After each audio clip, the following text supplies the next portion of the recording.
Hi, welcome to the Fourth Estate, a program where we take a detailed analysis and explanation of issues around Nigeria. My name is Folashade Ogurindi and I'm your host for today. Today we'll be taking a look at the National Human Rights Commission on state and local government police, among other recommendations. Another issue we'll be looking at is APC inter-party squabbles. What exactly is going on? We'll be taking a detailed analysis of that issue.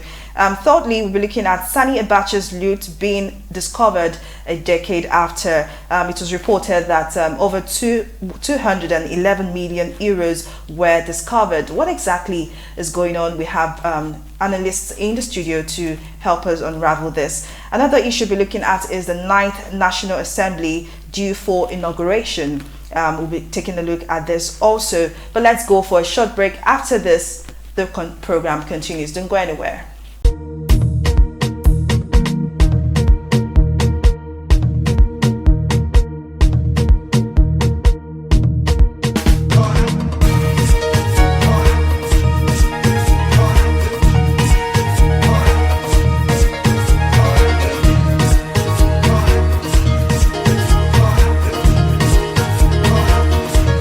Welcome back to the show, The Fourth Estate. I have with me esteemed guests and analysts who are going to do justice to the topics we are discussing today. I have with me in the studio a journalist, Boka Popola. How are you doing? Fine, Shade, thank you. All right. And I also have also director, is a journalist and lawyer. How are you? It's okay, could be better. All right, let's begin with the first issue, which is the National Human Rights Commission on state and local government police, among other recommendations. Mr. Also Direct, what are your views on this? What's your opinion about this issue? I think the recommendation of the National Human Rights Commission was a bold act, which is clearly commendable, because that has been the heart of the issue of call for restructuring in the country. I mean, the 2 or 3 fundamental issues about restructuring is having state and local government police, and then the issue of fiscal federalism and resource control, devolution of power to the federating units. So for the National Human Rights Commission to recommend that they recommend the creation of state and local government police is like a hankering to the yearnings and aspiration of a larger section of Nigerians who have been saying that this country cannot really advance or realize its full potential the way it is now, because it's more like a unitary state in action and federalism, a federal state on paper. So I would say that their recommendation cannot be implemented by President Muhammadu Buhari without referring to the National Assembly. You know, it is a constitutional act. So he has the creation of the police is an act of parliament. You have the Police Act and a section of the Constitution which protect the Nigerian police and define its functions. So the executive cannot by fiat create state and local government police. So since the federal government has set up a panel of 3 members to review the recommendation, if they so agree with that recommendation, the federal government will have no choice than to either send a bill of amendment or an amendment to the National Assembly to amend the Constitution and reflect this recommendation. And I have no doubt in my mind that if we have a progressive National Assembly, they will do that without looking back. Okay, but in your own opinion, I'll direct that question to Mr. Muka. Would you say, the new development of the local and state police is a good one for Nigeria? Well, people have been talking about community policing, and if we talk about community policing, what they are saying is that take policing closer, to the neighborhood, take it closer to the people. And under that situation, they are assuming that most people that will be enlisted in local government police or state police will be people who are familiar with the terrain. So that if there are black spots, you are not bringing somebody from Jos to come and police Festac, and he's there for like 6 months. He doesn't even know where to go. And But if it is a local government police, they are not different from what you find in Lastma, what you find in Kai. People who I think Lagos State has a neighborhood watch. Would the state and local government police be something they like may just have to convert them, give them some training. Those who are qualified will be trained, retained and trained. Those that are not qualified, maybe because the personnel we have in the Lagos State neighborhood watch do not carry arms. Yes. So would that be the same for, because there are some concerns, concerns in some quarters that the Nigerian police, as we see, sometimes misuse their power. So how do you now put power in the hands of people, the Nigerian people, the people, will they be trained sufficiently? There are some concerns with regards to that. And wouldn't the government in power, take advantage of these people and perhaps use them for their own benefits? It's going to be a different ballgame, because if you are serving in the local government police and you are recruited within that community, people know your father's house, you know them. How are you going to turn your gun at people that you know unduly? So that is the issue. The people that are going to be recruited for local government service and police, they are most likely going to be people that are known within that locality. So if somebody was born in an environment and he knows is he going to now kill the daughter or the son of somebody else in that community without justification? Okay. So that is the fear that people are having. To me, it doesn't really arise, because there will be more caution. The person that is going to be dealing with the people that is going to be are people who also know him.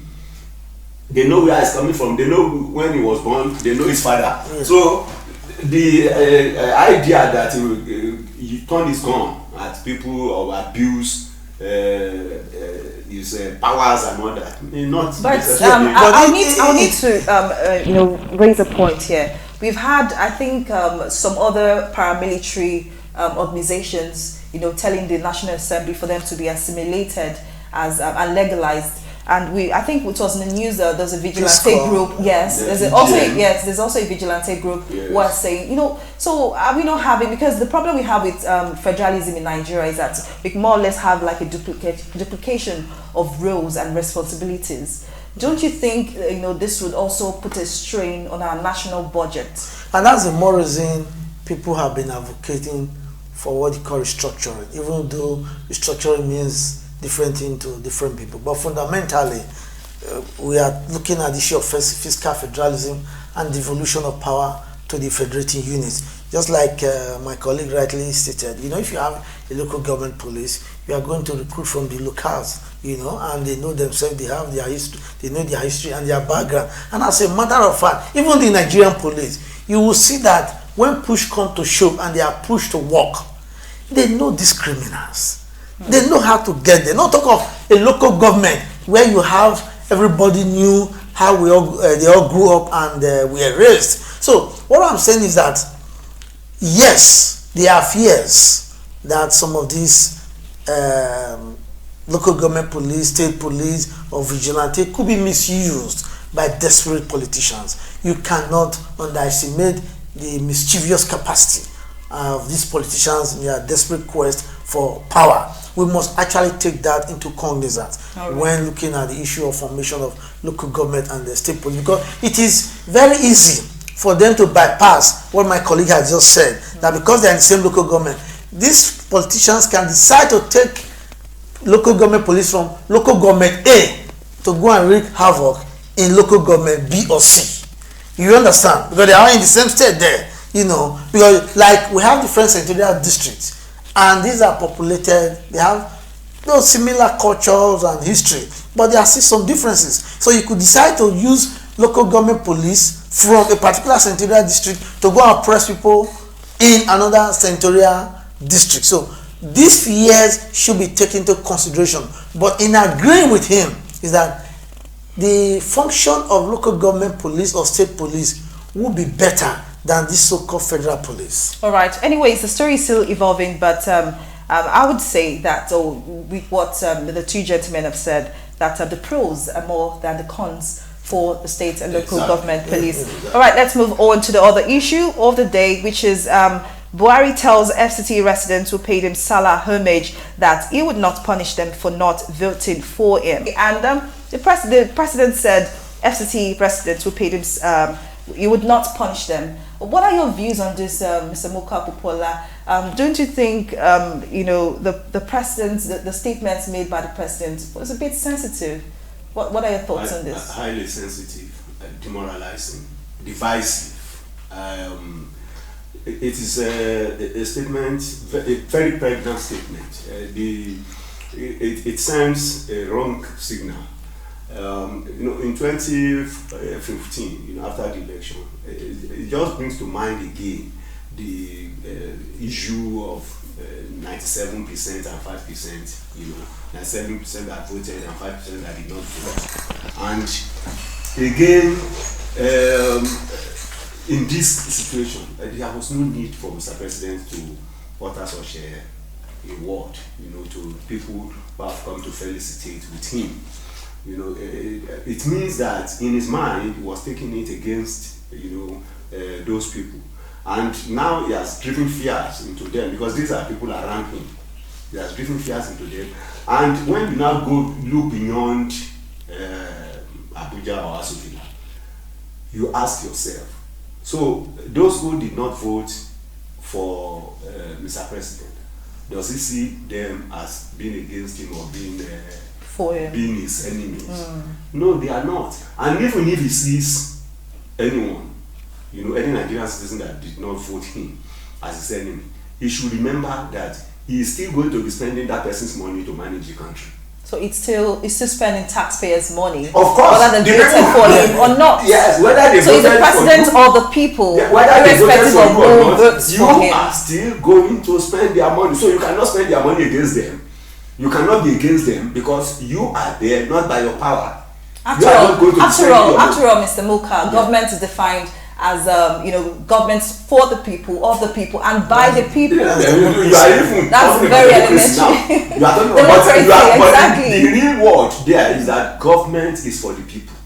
Whether they voted for you or not, that is not the issue. Okay. You are there, and once you have been declared winner of an election, you are, for God's sake, serving the people. You are serving the nation. So actually, that statement, one way or the other, at any opportune time, I think Mr. President should find a way of, trying to say something quite different. Present it as if no, it was a joke, and Nigerians will forgive him that it was a joke. But if he just keeps quiet the way he always keeps quiet over a lot of issues, it will continue to resonate. All right, thank you, Mr. Moko, for that detailed analysis.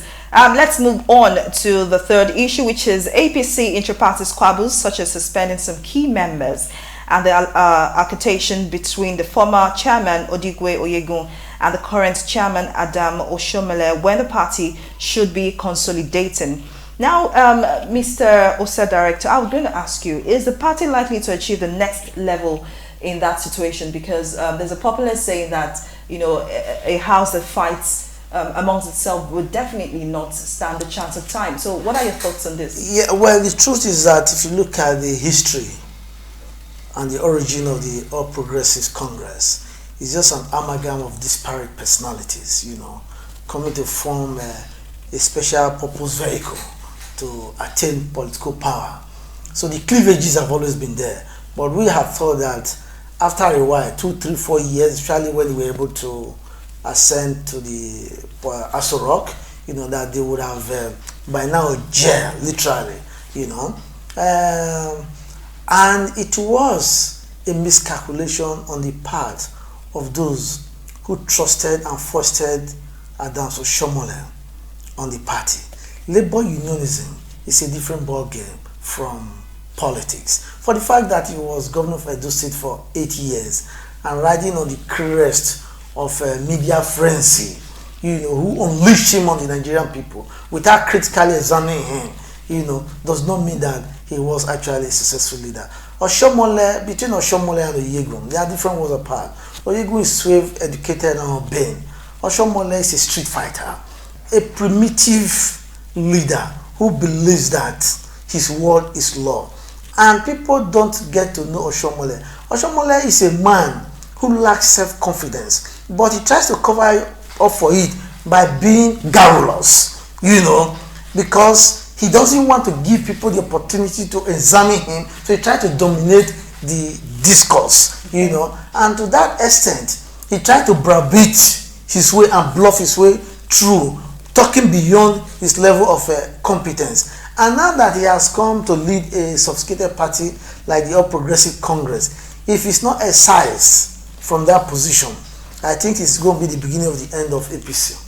But anyways, in some Western countries, we've seen their parties having issues. I think it's really nothing new for some political parties, but I think it's lies with the elders in the party to use their wisdom to ensure that such squabbles doesn't disintegrate the APC or such party. Mr. Mukabukwala, what are your thoughts on this briefly? You see, when we talk about the Nigerian system and we look at advanced democracies, it's like we are talking about a day and night. They are two different things. One, I agree that we are still growing, but I want to agree in total, with my colleague that Oshiomhole on APC is an albatross. If by now the APC leaders are just waking up, or some leaders are just waking up to say, look, we cannot continue this way, I think it is good in time, for them to act. If anything at all, why did APC lose so much?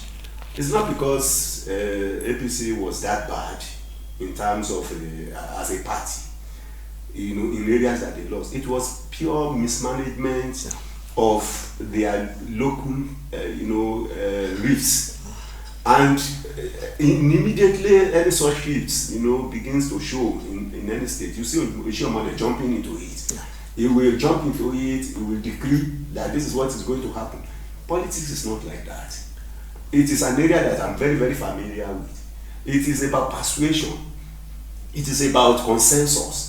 It is about consension. So, with your projections, are you saying, I'll direct that question to Mr. Osa Direct, are you saying the 2023 elections could be shaky for APC?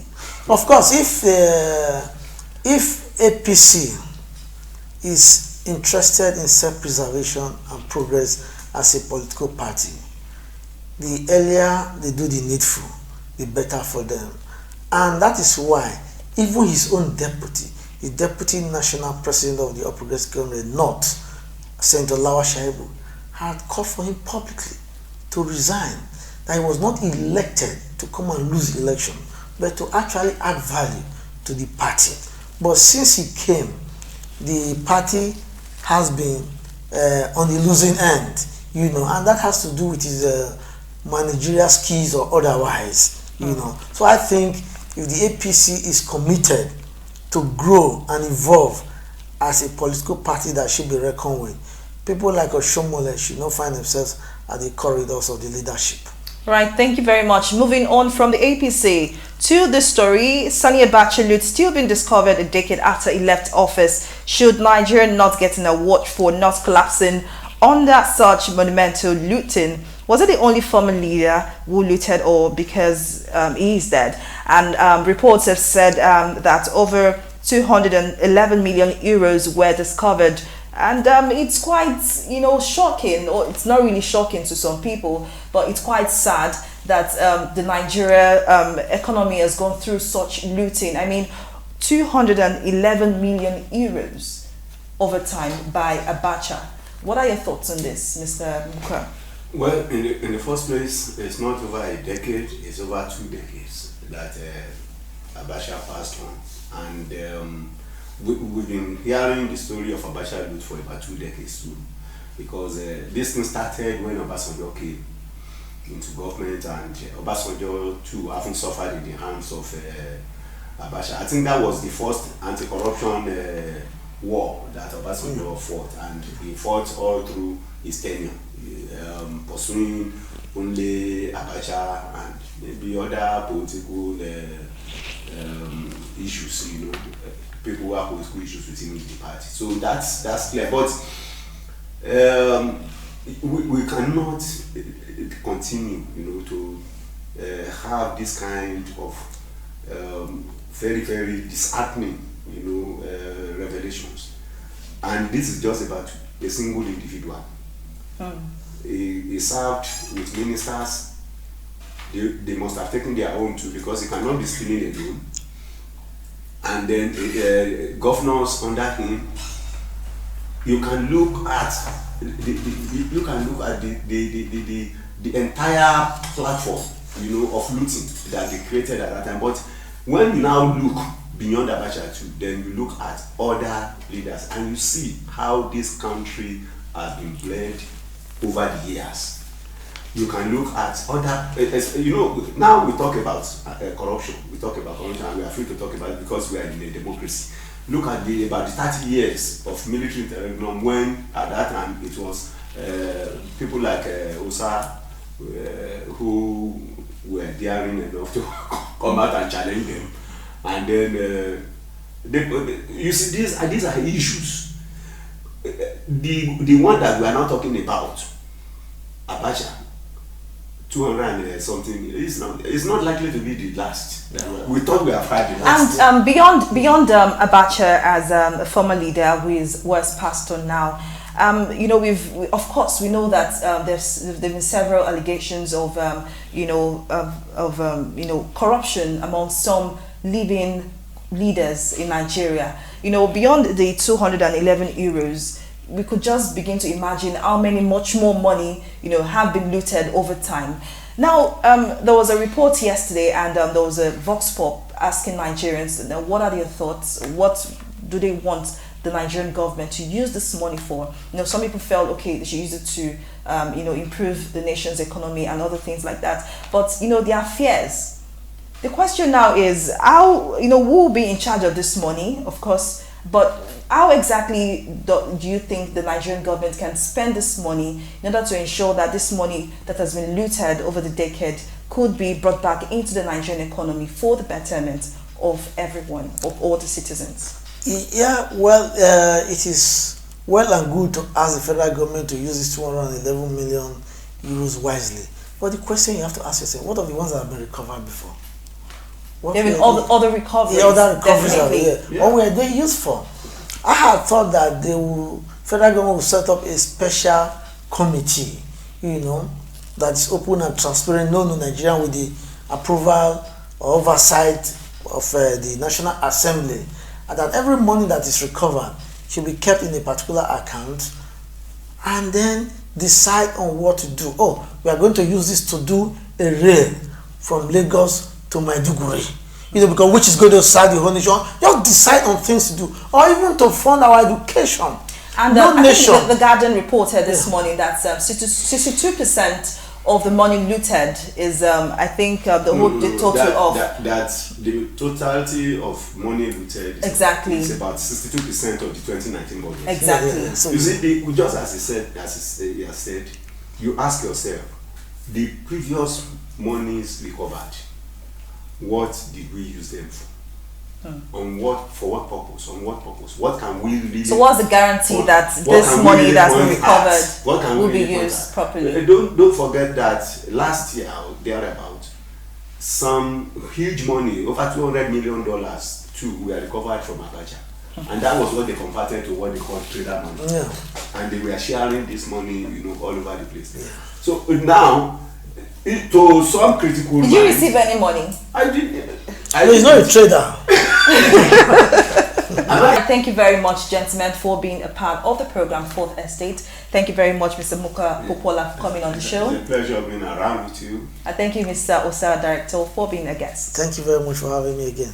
All right, and that's it on the show. We have to call it a wrap today. To join us again next time on the program, I am Folashade Ogurinde saying goodbye for now.